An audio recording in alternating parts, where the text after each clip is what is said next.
एक 5-6 साल का मासूम सा बच्चा अपनी छोटी बहन को लेकर मंदिर के एक तरफ कोने में बैठा हाथ जोड़कर भगवान से न जाने क्या मांग रहा था।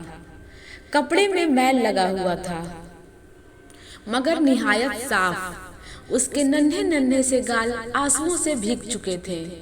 बहुत से लोग उसकी तरफ आकर्षित थे और वह इन बातों से बिल्कुल अनजान अपनी भगवान से बातों में लगा हुआ था। जैसे ही वह उठा, एक अजनबी ने उसका नन्हा सा हाथ पकड़ा और पूछा, क्या मांगा भगवान से? उसने कहा, मेरे पापा मर गए हैं, उनके लिए स्वर्ग। मेरी माँ रोती रहती है, उनके लिए सब्र। और मेरी बहन माँ से कपड़े सामान मांगती है, उसके लिए पैसे। तुम स्कूल जाते हो? अजनबी का सवाल स्वाभाविक सा था। हाँ जाता हूँ, उसने कहा।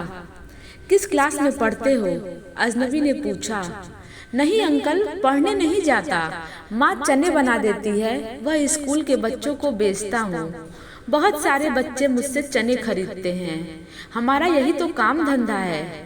बच्चे का एक एक शब्द मेरी रूह में उतर रहा था। तुम्हारा कोई रिश्तेदार?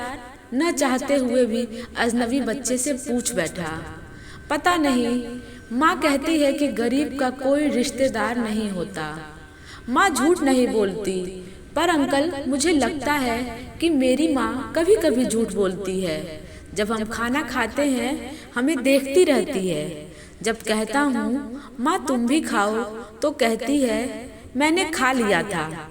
उस समय लगता है झूठ बोलती है। बेटा, अगर तुम्हारे घर का खर्च मिल जाए तो पढ़ाई करोगे? बिल्कुल नहीं, पढ़ाई करने वाले गरीबों से नफरत करते हैं अंकल।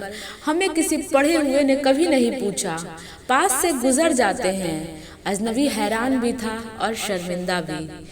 फिर उसने कहा, हर दिन इसी मंदिर में आता हूँ, कभी किसी ने नहीं पूछा।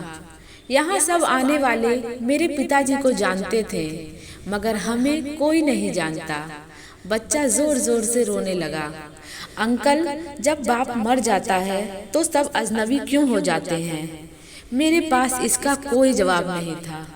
ऐसे कितने मासूम हैं जो हसरतों से घायल हैं।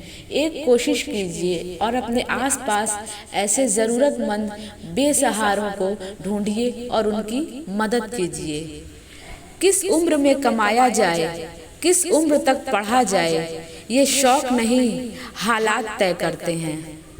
स्टोरी अगर अच्छी लगी हो तो कमेंट बॉक्स में अपने विचार ज़रूर दीजिए। Till then keep growing.